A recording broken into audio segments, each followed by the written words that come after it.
Boa noite, meus irmãos, a paz de Cristo, seja bem-vindo a mais uma escola bíblica. Hoje será uma escola bíblica não diferente, no entanto, uma escola bíblica feita em parceria, né? Então, hoje está comigo aqui a minha esposa, a pastora Roseli. Nós vamos abordar um tema aqui que é muito importante. Na realidade, o tema é o mesmo tema que nós abordamos desde quinta-feira passada. Nós vamos dar continuidade. No entanto, vamos fazer a aplicação desse tema na vida matrimonial, na vida 2. Sabemos que a vida 2 é sempre uma vida de ajustes. E a gente nunca consegue ajustar totalmente a nossa vida, ou chegar numa fase da nossa vida onde nós ajustamos de tal forma que não precise de mais ajustes. Não, a vida matrimonial, a vida 2, a vida de casado é sempre uma vida onde nós vamos fazer os devidos ajustes com o passar do tempo. Então hoje eu espero que você, juntamente com o seu cônjuge e aquele que não é casado, não tem problema. Vai servir para você a hora que você casar também. Então vai anotando aí, porque, como eu disse, os ajustes sempre serão necessários. Então, mesmo que você ainda não é casado, mas pretende casar, já prepare a ferramenta para que quando precisar vir o ajuste, você possa fazer esse ajuste da forma devida e seja bem sucedido. Eu costumo dizer, meus irmãos, que a experiência e o compartilhamento dessas experiências de outras pessoas nos ajuda e muito a não cometermos os mesmos erros. Por quê? Às vezes podemos cometer alguns erros no casamento por conta da falta de experiência, mas quando nós ouvimos pessoas que já viveram, inclusive, o mesmo problema que nós estamos vivendo, mas encontraram um caminho para poder fazer o ajuste para que esse problema não se tornasse uma tensão tão grande de tal forma que pudesse terminar em uma separação, em um divórcio, então o compartilhamento dessas pessoas acaba sendo muito útil, principalmente, não vou dizer principalmente, mas também para aqueles que ainda são solteiros e pretendem casar. E para aqueles que já são casados e talvez não tenham vivido determinadas experiências, ao vivê-las, infelizmente às vezes vivemos, quando você já ouviu sobre essas experiências negativas e você já ouviu a orientação, é mais fácil, ou melhor dizendo, é menos difícil você resolver o problema quando você nunca viveu uma experiência e não sabe nem por onde começar a fazer os ajustes. Então espero que seja para você um momento de grande valia e que você possa não somente ouvir, mas que você possa aplicar na sua vida também, né? Pastor, acredito até que mesmo que a pessoa não seja casada, ela se relaciona com outras pessoas, né? Uhum. E eu acho que é válido para todo tipo de relacionamento. Então, especialmente para casais, sim, mas para todo tipo de relacionamento é funcional. Então, eu espero que faça algo no seu coração aí, que além de um conhecimento simples de ouvir uma palavra, mas que a sua vida no nome de Jesus. Amém. Orar? Vamos orar, pode orar. Graças te damos, Pai, por todas essas pessoas que estão nessa live nessa noite, por todos aqueles que nos ouvirão em outros momentos posteriormente. Pedimos a Deus que o Teu Espírito Santo, que é o único que é capaz de falar aos corações, é o único que é capaz de mudar a nossa mente, a nossa vida, que abençoe cada vida que aqui está, cada vida que está ali do outro lado. Que o Senhor atinja os corações, as mentes em nome de Jesus e que tudo isso seja mais do que uma palavra, seja uma aplicação pessoal em cada vida, em cada coração, em nome de Jesus. Amém. Amém. Deixe-me dizer por que nós decidimos abordar esse tema. Primeiro, porque já estamos falando sobre o tema vida no Espírito. Segundo lugar, decidimos falar hoje juntos, eu e a pastora, porque sábado agora nós estaremos na Igreja Manancial, mas é na Aricanduva. Então, se você que é casado, noivo, está namorando e deseja ir conosco, você pode nos procurar, porque o pastor de lá permitiu que nós levássemos alguns casais também, tá? Então, se você desejar ir conosco, sábado será às 19h30, só que lá no Aricanduva. Eu tracei o percurso, gira em torno de 30 minutos daqui lá. No entanto, eu não gosto de chegar atrasado, então se você desejar ir conosco, vai ser um prazer para nós. No entanto, nós vamos sair daqui pelo menos 1 hora antes, tá? Lá é 19h30, nós vamos sair daqui às 18h30, para que a gente possa chegar pelo menos com 30 minutos de antecedência, para poder cumprimentar os irmãos e também ver as recomendações que serão dadas e como vai ser o culto, tá bom? Quero convidar você a pegar a sua Bíblia e abrir no primeiro livro da Bíblia, no capítulo 30, ou seja, o livro de Gênesis, capítulo 30. Nós vamos abordar esse tema hoje, vida no Espírito, mas usando a vida de um casal, tá? Então eu quero que você abra em Gênesis 30, nós vamos ler apenas 2 versículos, porque essa história é uma história muito conhecida, então nós leremos apenas para relembrar a história, tá? Eu acredito que todos já devem estar com a sua Bíblia aberta, e também como Gênesis não é um livro difícil de ser encontrado, eu vou começar a minha leitura aqui, tudo bem? Diz assim: quando Raquel viu que não dava filhos a Jacó, teve inveja de sua irmã. Por isso disse a Jacó: dê-me filhos ou morrerei. Jacó ficou irritado e disse: por acaso estou no lugar de Deus, que a impediu de ter filhos? Somente até aí, meu irmão, somente esses 2 versículos. Domingo nós falamos a respeito do que é viver uma vida no Espírito, ou o que é andar em Espírito. E uma das verdades que Deus colocou no nosso coração, é claro, já explícita em sua palavra, encontrada em sua palavra, que andar em Espírito, para cada um de nós individualmente, é andar na contramão da nossa carne. Gálatas 5,16, dizendo que se nós andarmos em espírito, de maneira nenhuma nós satisfaremos os desejos da nossa carne. Nós também encontramos em Colossenses 3,1 que andar em espírito é buscar as coisas que são do alto. Falamos muito exaustivamente das nossas buscas, mas elas se resumem muito mais nas buscas que se referem a esta vida aqui na terra do que as buscas das coisas espirituais ou das coisas que são do alto. Em Colossenses também 3, versículo 2, diz para nós mantermos o pensamento nas coisas do alto. Não é apenas buscar as coisas do alto e após encontrá-las, esquecê-las ou deixá-las de lado, mas você manter o pensamento também nessas mesmas coisas que provém do alto. E por último, nós falamos que andar em espírito é tirar o pensamento das coisas terrenas. Por quê? Porque Colossenses 3, versos 2, a parte B, diz assim: manter o pensamento nas coisas do alto e não nas coisas terrenas. Ou seja, tirarmos o pensamento das coisas que pertencem a esse mundo. Isso, é claro, que vale para a vida individual. Eu perguntaria para você, e a vida 2? Como seria? Porque se andar em espírito tem sido um desafio, vou usar uma palavra um pouco pessimista agora, tem sido uma grande dificuldade para muitas pessoas, como seria então andar em espírito a 2?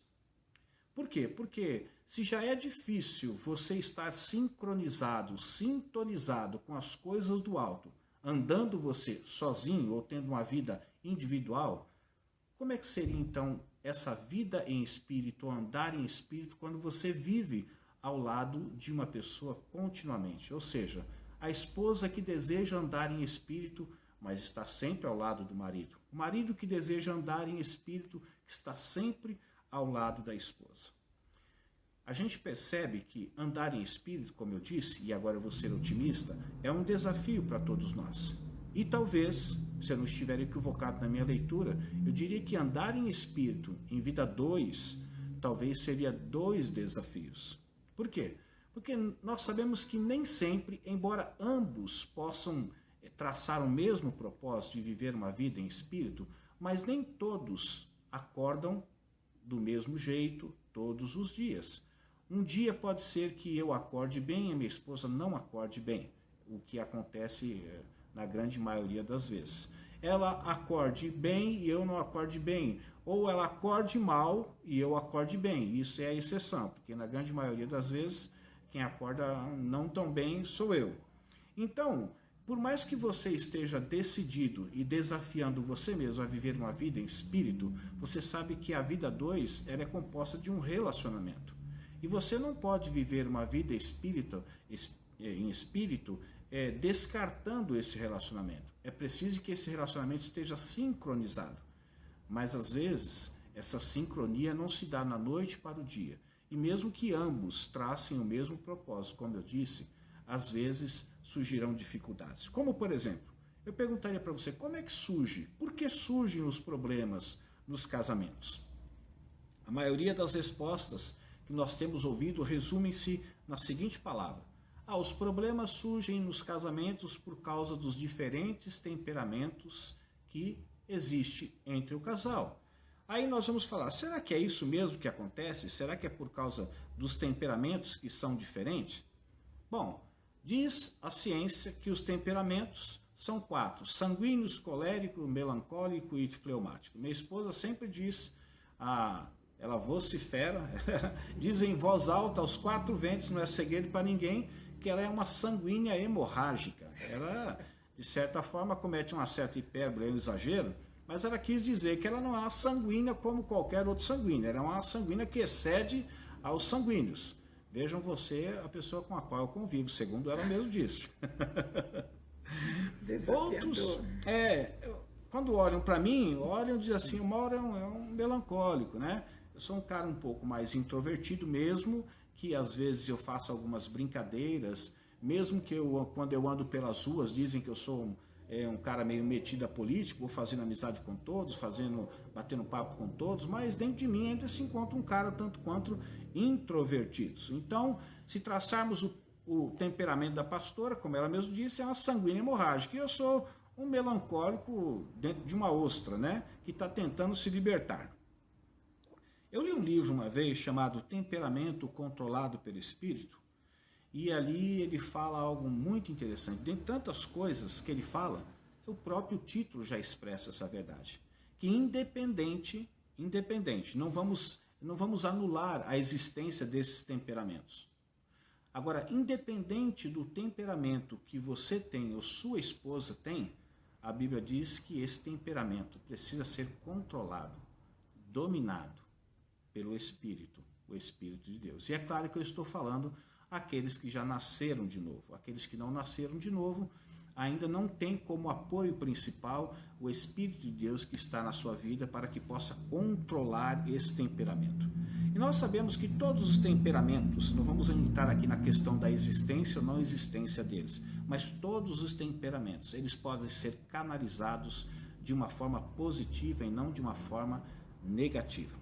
Então eu diria para você que isso vale para a vida individual e vale para a vida 2. Então nós gostaríamos aqui de compartilhar, eu e a pastora, junto com você, para você, aliás, sobre uma vida matrimonial fora do Espírito.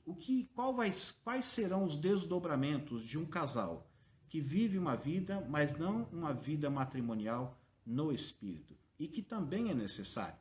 E como eu disse, é impossível você viver uma vida matrimonial no Espírito sozinho, porque existe alguém com quem você se relaciona todos os dias. E se não sincronizar o relacionamento, dificilmente, tanto uma parte quanto outra, conseguirá, de uma forma satisfatória, andar em espírito. Por conta disso, nós vamos usar esse texto aqui, apenas esses 2 versículos, vamos usar esses personagens que estão nesses versículos e falar um pouquinho para vocês quais serão os desdobramentos da vida matrimonial fora do Espírito. O primeiro, que uma vida matrimonial fora do Espírito é uma vida de comparação. Usando o texto que nós lemos lá, o texto diz assim: quando Raquel viu que não dava filhos a Jacó. Quando ela percebeu que por alguma razão ela se encontrava estéril, não poderia dar filhos ao seu marido, então ela ficou muito frustrada com tudo isso. E ela percebeu que se ela não desse filho, nós sabemos que dentro da cultura, dentro da história, a mulher que não gerava filhos, ela era de certa forma diminuída, ela era discriminada, ela era colocada à parte, ela sentia-se humilhada e era até humilhada por conta de não poder reproduzir. Só que Raquel diz que viu que não dava filhos. Eu queria chamar a atenção você por esse verbo aqui, para esse verbo, o verbo ver. A comparação às vezes surge quando a gente está insatisfeito no casamento e a gente começa a comparar o nosso casamento com o casamento de outras pessoas.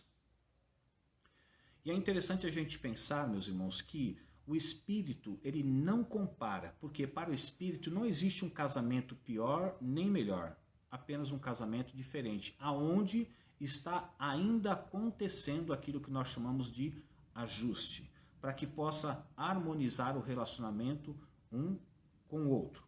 Então, o primeiro problema que pode surgir num casamento onde ambos, ou pelo menos uma parte, vive fora do Espírito, é começar a gerar a comparação. Sempre achar que o casamento do amigo, ou o casamento da irmã, ou o casamento do primo, ou o casamento de quem quer que seja, é um casamento que é superior ao seu casamento e tem, de certa forma, respostas dentro do seu próprio casamento que são muito mais positivas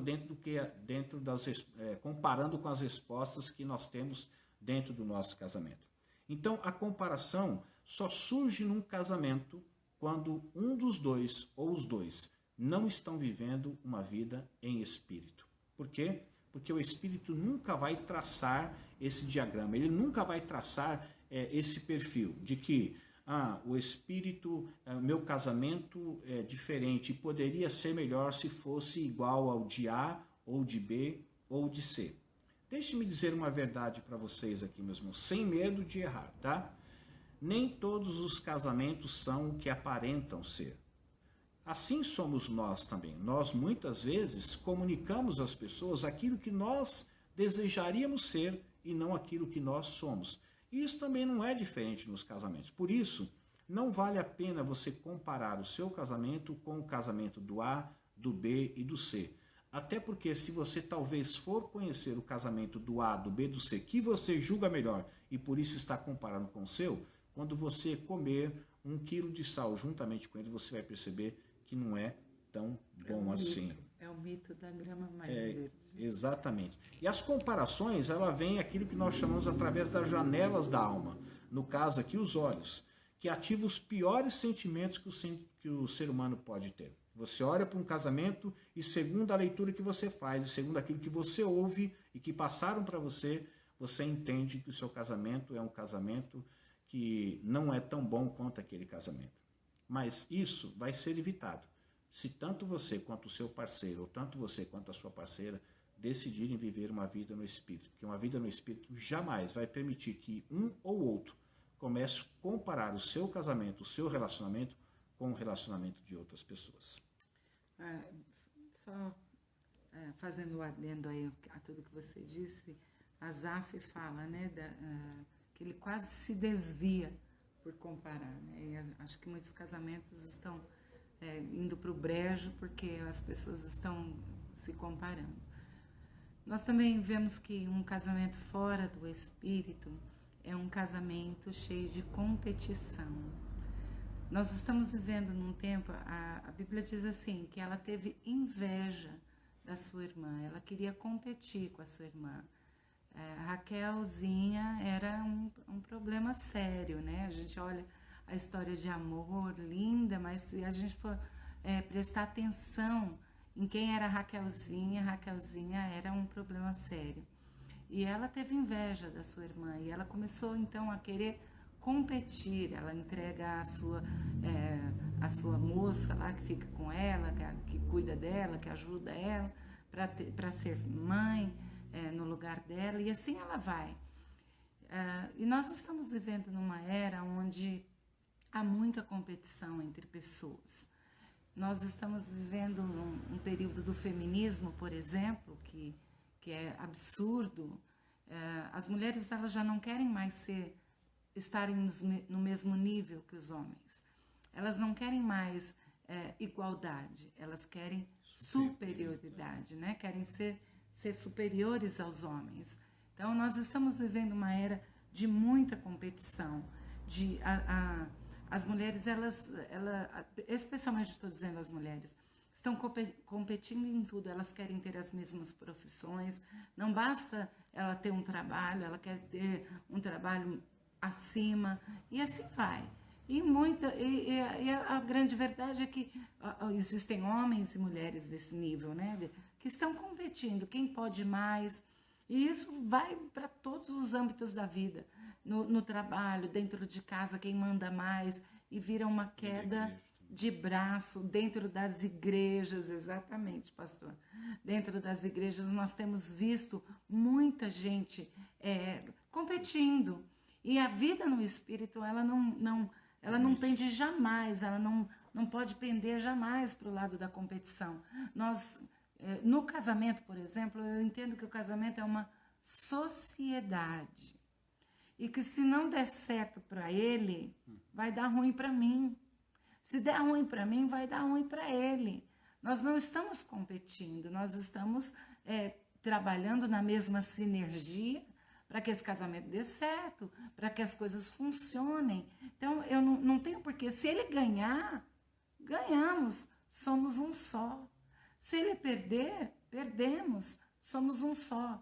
E aí, o que a gente tem visto é que há muita competição dentro dos relacionamentos, isso marido e mulher ou qualquer outro tipo de relacionamento. Então, nós temos visto isso dentro da igreja, dentro da nossa casa, nos nossos trabalhos, uma vida de competição. E isso não é uma vida no espírito. Deus não nos chamou para sermos competidores, Ele nos chamou para ser cooperadores. Nós cooperamos um com o outro. E de repente você vê que a sua casa está se tornando um ringue, um lugar de guerra, onde vocês estão competindo quem vai mandar, quem vai fazer, quem pode mais, quem tem a melhor faculdade, quem tem o melhor trabalho, quem ganha mais, quem ganha menos. E isso não rola. Desculpe, não vai funcionar. Se você quer um casamento funcional ou relacionamentos funcionais, nós precisamos ser cooperadores e nunca competidores. Quem é melhor? Isso não existe. Nós todos temos o nosso, cada um tem o seu valor no lugar que Deus te colocou, no lugar onde Deus pôs você. É o lugar que você precisa desenvolver o teu melhor. Faça o melhor e não tente ser o melhor que o outro. Fazer o melhor é diferente de ser melhor que o outro. Eu não quero ser melhor que o meu marido, eu quero fazer o melhor para que a nossa casa, o nosso lar, a nossa vida funcione. Então, não há lugar. Se você colocou o Espírito Santo para dirigir a tua vida, não há lugar para competição, há para cooperação. Amém? Inclusive, permitindo também a pastora um adendo aí, na criação dos filhos, casais que têm filhos, né? Para que não gere esse preferencialismo, né? Porque às vezes existe uma competição na educação do pai para com a esposa, do marido para com a esposa, da esposa para com o marido. E isso acaba gerando no coração dos filhos um certo preferencialismo, né? Eu prefiro a minha mãe porque minha mãe é mais legal. Eu não gosto do meu pai porque meu pai é chato. E nós entendemos que no que diz respeito ao quesito educação, precisa haver uma submissão tanto ao pai quanto à mãe também.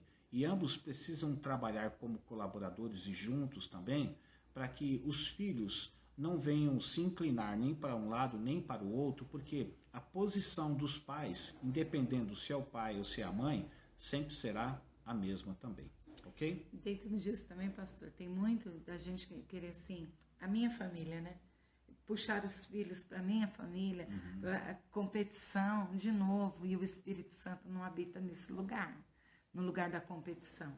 Ele quer que nós sejamos cooperadores. Inclusive, Eclesiastes 4:4 diz o seguinte: descobri que todo trabalho e toda realização surgem da competição que existe entre as pessoas. Que você jamais permita que essa competição também venha, de certa forma, tomar conta de vocês dentro do casamento de vocês.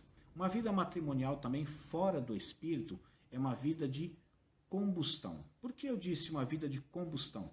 O texto diz que Jacó, quando a esposa dele disse que via que não ia dar filhos, ela foi tirar satisfação com ele. E a Bíblia diz que Jacó ficou o quê? Irritado. Minutos antes de nós iniciarmos essa live, você deve saber o que irrita a sua esposa e você deve saber o que irrita o seu esposo. Mas só para recordar, eu perguntei para minha esposa, Teninha, assim como eu a chamo, um apelido carinhoso, eu disse para ela, Teninha, o que mais te irrita naquilo que eu faço para você? O que mais te irrita? Vocês querem saber? Certeza? Tá bom, eu vou falar. Quando eu deixo de falar com ela, quando nós nos desentendemos e eu acabo fechando a minha boca, eu acabo não falando. Existem momentos que é melhor você silenciar do que falar? Sim. Mas você também não vai conseguir resolver os problemas se você não se pronunciar, até porque pode acontecer que de repente você foi ferido pelo seu marido ou pela sua esposa, só que ele não percebeu que te feriu. E se você apenas fizer como eu faço algumas vezes, fechar a boca, você vai acabar causando dois problemas. Um é aquele problema que foi gerado quando você ouviu o que não queria ouvir pela sua esposa ou pelo seu esposo. E o outro problema é porque você acabou silenciando. A Bíblia diz que Jacó ele ficou irritado e isso gera uma certa combustão. O que é a combustão? A combustão é uma espécie de uma reação química que acontece entre dois elementos para liberar o calor. É como o combustível e o fogo. Se você atear fogo no combustível, o que vai acontecer? Vai aumentar a labareda. O que aconteceu? Jacó ele ficou irritado com aquilo que a esposa dele disse para ele, porque deu a impressão, num primeiro momento, que era ele que estava falhando em alguma coisa. Mas, na realidade, depois se descobre que o problema não estava com ele, porque ele teve filhos com com a serva dela. E não podia ter filho com ela. Então, tudo indica que o problema nessa questão... Oi? Tinha filhos com Lia. Tinha filhos com Lia. Então, tudo indica que o problema não estava com ele, mas estava com Raquel. Por alguma razão, Deus, naquele momento, ainda tinha privado Raquel de ter filhos. Então, a vida matrimonial fora do espírito é uma vida de combustão, aonde as pessoas vão gerar na outra pessoa uma certa irritação. Eu quero que você talvez pergunte para o seu cônjuge o que mais tem irritado. Porque muitos problemas poderiam ser evitados se você não irritasse. Agora, só será possível você não irritar o seu cônjuge se você viver uma vida em espírito. Se o espírito disser para você silencie, silencie. Mas se ele disser para você que precisa ser falado, você precisa falar. Há momento para tudo. Eclesiastes diz que há tempo para todas as coisas, inclusive para você falar ou para você o quê? Silenciar. Olha só que interessante. Quando a gente pensa dessa forma, a gente vai evitar muitos atritos e vai evitar essa vida do quê? De combustão, onde as pessoas acabam o quê? Explodindo. Ok? Uma vida matrimonial no espírito. Fora do espírito. Desculpe, fora do espírito também é uma vida de confusão. Meu Deus do céu, quantas confusões a gente encontra nos casamentos por aí. E confusões assim, de repente a combustão vem, né? Fogo pega e aí Jacó, a Bíblia diz que Jacó ficou irritado e falou, respondeu. Existe um ditado por aí que o povo fala assim, eu dou um boi para não entrar numa confusão e dou uma boiada para não sair, né? E eu queria dizer para você que isso não funciona também no casamento, né? Não, a gente tem que dar um boi para não entrar e uma boiada para sair, porque não dá para viver na confusão.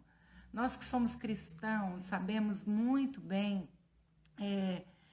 que a gente precisa ter controle da língua. A Bíblia diz, da língua não, controle completo. A Bíblia diz que o fruto do Espírito é domínio próprio. E muitas vezes a gente tem, o que vem à mente a gente fala, bota para fora, grita, esculhamba e faz coisas que não deveria fazer. Depois se arrepende. Olha que coisa louca, né? Poxa, por que eu falei? Então, por que não pensar, não porque eu falei, por que eu devo falar? Por que eu vou falar isso? Porque palavras demais causam confusão. E a gente fala e não conquista nada com aquilo que a gente falou. Só arrumou mais confusão. Então, eu tenho um versículo que é uma palavra rema para mim. É um versículo que faz parte da minha vida. Vocês ouviram aí o pastor falando que eu sempre digo que eu sou uma sanguínea hemorrágica, mas eu sou tratada, viu? Pelo Espírito Santo.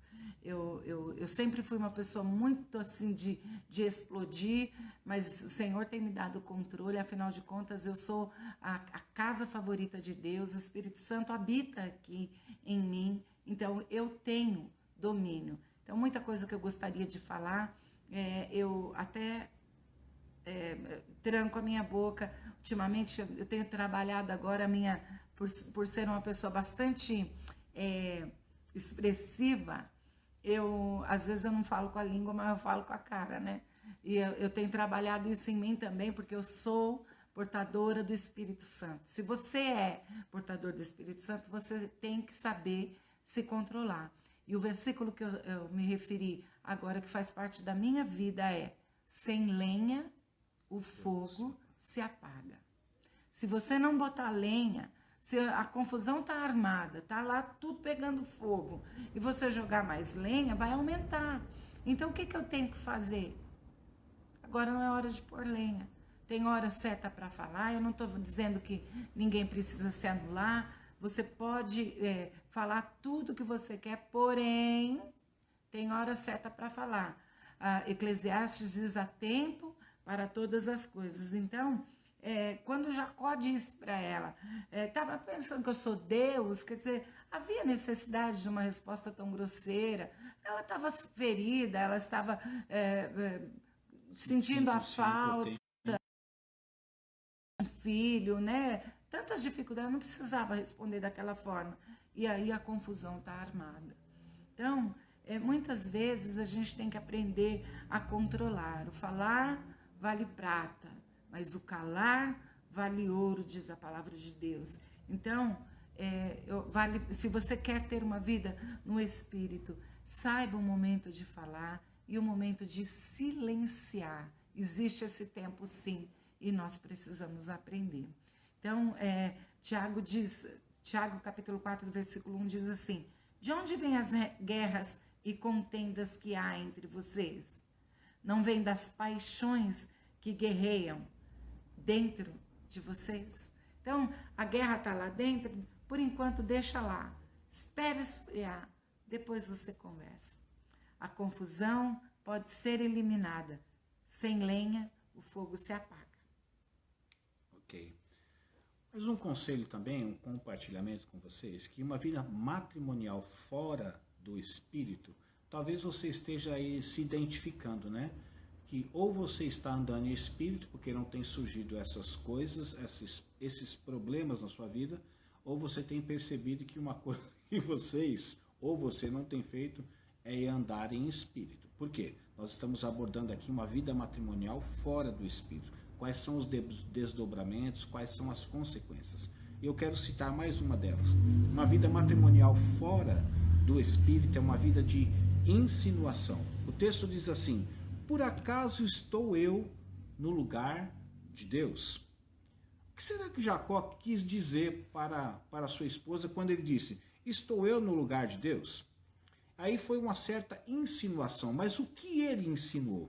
Eu quero falar um pouquinho sobre essa questão de insinuações.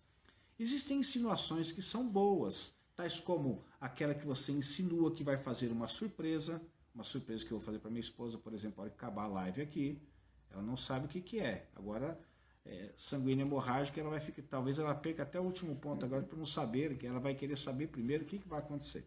Brincadeira. Mas uma das insinuações boas é a surpresa. Outra insinuação é uma dica que eu posso dar para ela de algo que eu vou fazer a hora que nós sairmos daqui. Existe aquela insinuação que você pode fazer no momento íntimo com a sua esposa, aquela insinuação, se possa assim dizer, sedutora. Mas existem insinuações que são simplesmente totalmente descartáveis e desagradáveis.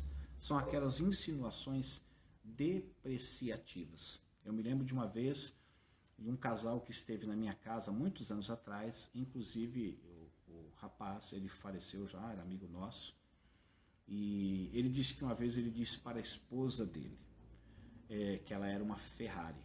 E no primeiro momento, é claro que ela ficou encantada, né? E eu perguntei, por que você disse que ela é uma Ferrari, né? Esperando ouvir o elogio. E ele disse assim, porque ela vai de 0 a 100 na balança em questão de segundos. Eu acho que é o tipo de brincadeira, é claro que você sabe que uma pessoa dessa é uma pessoa que está acima do peso, ou bem acima do peso. Mas é o tipo de insinuação que não deve fazer nem para a mulher e nem para o marido. Às vezes nós nos encontramos um pouco fora do peso, é verdade. Eu mesmo estou com uns quilinhos acima do peso. Minha esposa pode também estar uns quilinhos fora do peso, de ideal. Mas é o tipo de insinuação que não deve fazer. Outra coisa, aquelas insinuações provocadoras. Aquela que na realidade não existe um problema, mas existirá um problema a partir daquela insinuação provocadora que nós fizemos. Meus irmãos, pior que ouvir uma ofensa é saber entender o grau daquela ofensa. Porque às vezes nós percebemos que através daquela insinuação nós fomos ofendidos. Mas sabe qual é o maior problema? Que a gente não sabe qual a intensidade daquela ofensa. E você pode chegar a uma conclusão exagerada. Ou, de repente, você pode chegar a uma conclusão até que está aquém daquilo que a pessoa realmente quis dizer. Então, para que não se exagere nas insinuações e nem que fique aquém, é melhor que você não faça nenhum tipo de insinuação, porque uma vida fora do espírito, uma vida matrimonial fora do espírito, pode ter esse desdobramento de insinuações.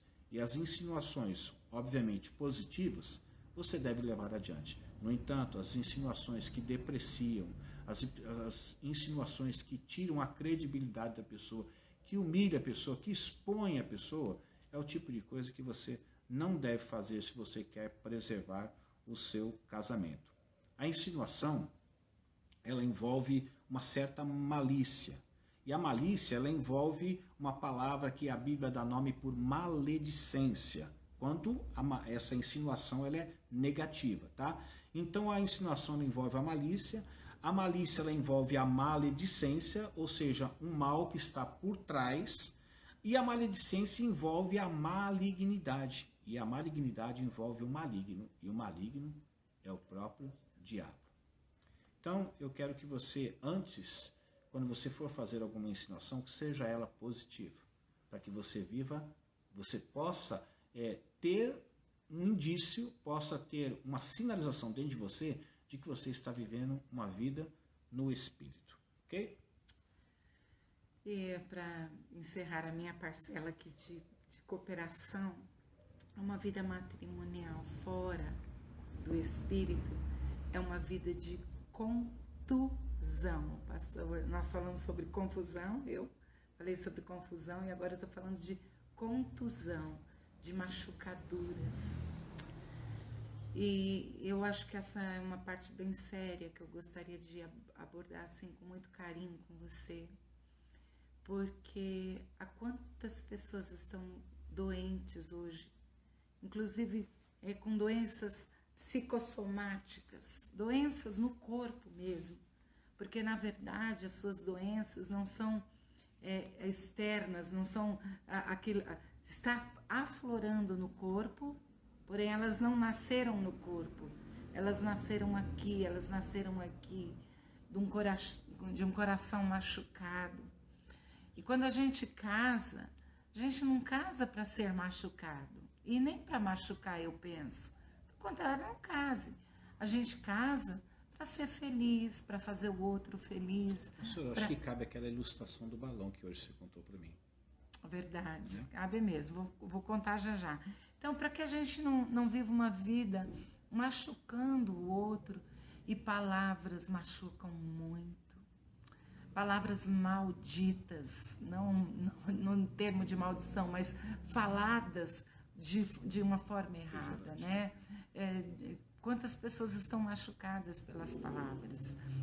Quantas pessoas não ouviram assim, eu não te amo, eu não gosto de você, você é feia, coisas desse tipo.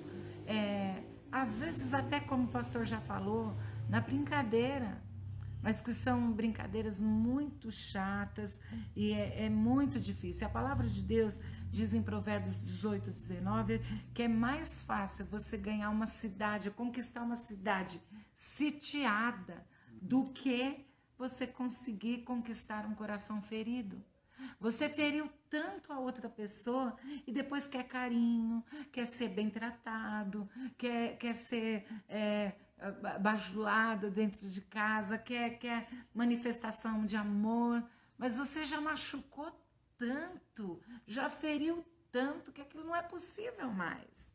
Depreciou tanto o outro que não é mais possível isso acontecer. Abrem-se feridas dentro da alma que não há nada que você faça mais para cicatrizar aquilo. Então, pensar no que vai falar, a maneira com que fala, eu sempre digo lá em casa que é muito mais o que você... É muito menos o que você fala, mas muito mais a maneira com que você fala, né? Eu posso falar assim, ai, que feinho que tá esse negócio, como tá horroroso, né?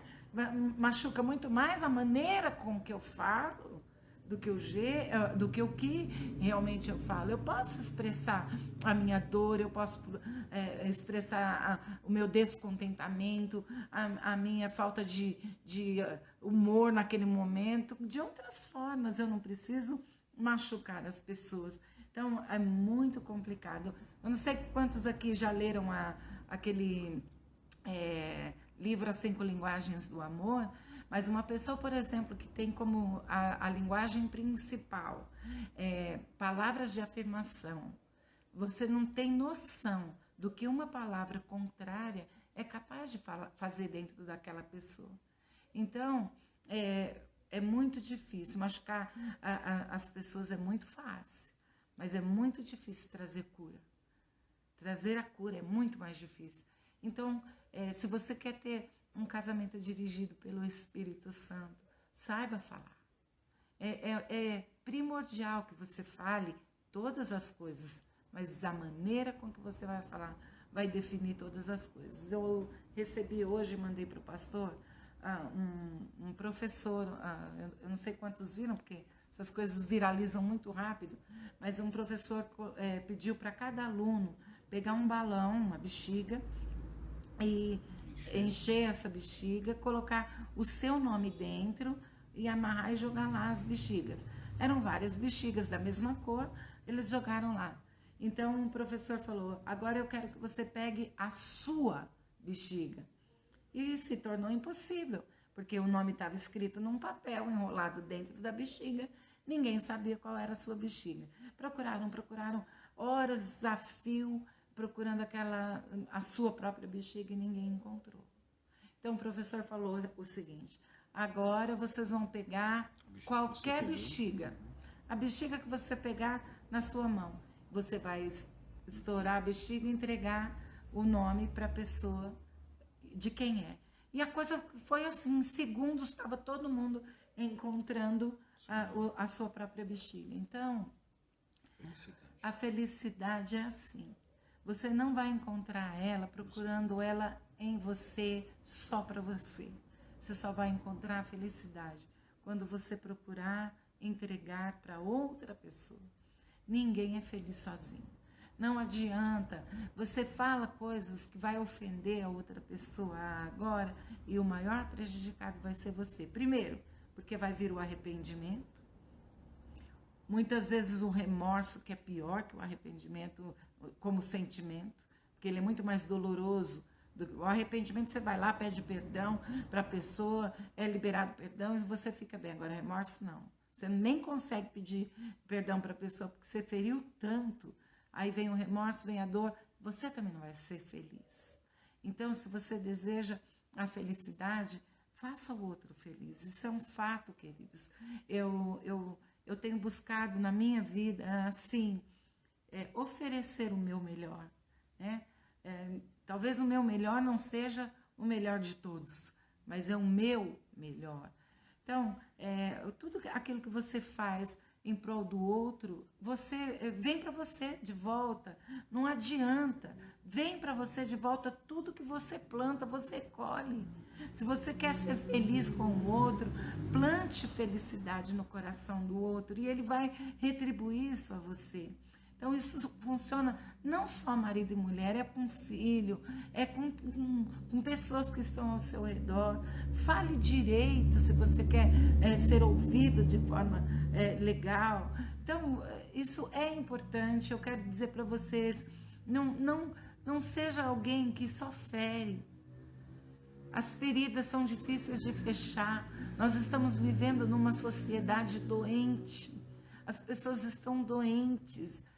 Tanto suicídio, esse mês, por exemplo, nós estamos vivendo Setembro Amarelo, falando a respeito do suicídio. Quantas pessoas se matando, porque não encontram um lugar, um ouvido, não encontram um lugar de descanso, um lugar onde ela pode ser ela. As pessoas estão fingindo ser pessoas que elas não são, porque elas não são aceitas pelo outro. Então, dentro da sua casa, você não vai poder mudar o mundo. O pastor mandou ficar quieto. Eu falo demais, né? Você não vai conseguir mudar o mundo, mas você pode mudar o seu lar, a sua casa, a sua família. Você pode ser o melhor que você pode lá dentro da sua casa, e você fazendo isso dentro do seu lar, você mudando o seu núcleo, você pode mudar outras coisas. Deus abençoe você. Amém, meus irmãos. Então, como foi dito, ofender pessoas não é difícil, mas às vezes é tão difícil escutar um elogio, né? Nós somos tão habilidosos em fazer pontuações na vida das pessoas, mas às vezes temos tanta dificuldade de fazer elogios, mas eu quero aqui ressaltar. Obrigado, Henrique, pelo elogio que você já fez aí, viu? Deus abençoe você e toda a sua família. Eu quero terminar, então, apenas relembrando você. Viva uma vida no Espírito e cessará as comparações dentro do seu casamento. Viva uma vida no Espírito e também cessará as competições dentro do seu casamento. Viva uma vida no Espírito e cessará aquele momento de combustão, onde ocorrem todos os casamentos, né? Onde ambos perdem a cabeça ou uma das partes perde a cabeça. É o momento da explosão. Viva uma vida no Espírito, experimente, você vai ver que vai acabar isso. Viva uma vida no Espírito e cessará as confusões dentro do seu casamento. Viva uma vida no Espírito e cessará as insinuações dentro do seu casamento. E também viva uma vida no Espírito e cessará as contusões, as machucaduras que às vezes são tão difíceis de serem cicatrizadas, e eu diria para você, difíceis até de serem tratadas, porque para cicatrizar é preciso um tratamento. E às vezes a machucadura foi tão grande que as pessoas não querem nem que mexa na ferida de tanto que dói. E se não houver tratamento, não há cura e não há cicatrização. Mas se você, junto com o seu parceiro, junto com a sua parceira, decidir viver uma vida no Espírito, pode ter certeza que todas essas coisas vão acabar no casamento. Coisas que, quando não acabam com o casamento, desgastam o casamento de tal forma que, às vezes, as pessoas começam a viver pela conveniência, só porque é conveniente continuar juntos. E nós sabemos que isso entristece a Deus, o Espírito de Deus, sem contar que entristece o coração um do outro também. Então, que fique essa palavra para você, para sua esposa, para o seu futuro esposo, para a sua futura esposa. Aprenda já viver uma vida no Espírito, para que quando você for viver uma vida no Espírito a dois, você vai ver que muito daquilo que nós experimentamos e que nós ficamos frustrados, e outros casais experimentaram e ficaram frustrados, certamente vocês não experimentarão se viverem em Espírito. Amém? Que Deus abençoe vocês. Fiquem na paz do Senhor. Acho que a pastora quer falar mais um pouquinho. Ela não consegue. Não tem jeito. Só um pouquinho. É assim, o que eu queria dizer é que às vezes teu casamento já chegou num ponto que tudo isso já aconteceu, já está tão machucado, já houve tanta confusão, tanta combustão nesse casamento, que talvez você diga, não sei se tem mais jeito. Eu queria só terminar dizendo para você, tem jeito sim, porque o casamento foi uma idealização de Deus e não do homem. E aquilo que ele idealizou, ele sempre coloca a mão, ele sempre abençoa. Então, corre para Jesus, conta para ele onde está a tua dor, onde está a situação difícil. E eu tenho certeza que aquele que casou apaixonado e que agora não está mais, o Senhor faz reacender a chama, o fogo. Ele é capaz de fazer isso. Então, Deus é capaz de mudar toda a sua história e eu creio nisso. Deus abençoe você. Amém, meus irmãos? Então quero relembrá-los mais uma vez. Se vocês sentirem o desejo, puderem, não estiverem ocupados, sábado, vocês podem nos procurar quinta-feira ou até mesmo hoje para marcar para ir conosco, tá? Eu não posso prometer que vou levar todo mundo no carro, porque meu carro tem um limite também, né? Então eu já estou com um casal junto comigo. Então, se você desejar ir, tem que arrumar alguém para ir junto, tá? Ou um carro para poder se deslocar. Se você puder ir, vai ser muito bom para você. Não é porque nós vamos pregar, mas porque vamos conhecer um outro povo também, vai ser uma bênção lá também. E para que a gente possa estar juntos aprendendo um pouquinho mais, tá bom? Então, sábado, às 18h30, nós estaremos saindo aqui da minha casa. Se você desejar ir conosco, vai ser um prazer para nós, tá bom? Juliane, obrigado por estar aí também, viu? Obrigado. A Mauri, Marcelino já está dizendo que vai, já conversei com ele. Glória a Deus. Se vocês desejarem, também será uma benção. Selma, você disse amém porque você também vai ou amém para a gente terminar aqui, Selma? Ô, Selma, o Henrique falou que você enumerou o que irrita nele. Pode não. Agora você faz bastante elogio para poder... Para compensar. Beijo para vocês. Deus abençoe e até quinta-feira no culto presencial. Deus abençoe, meus irmãos. Fiquem na paz.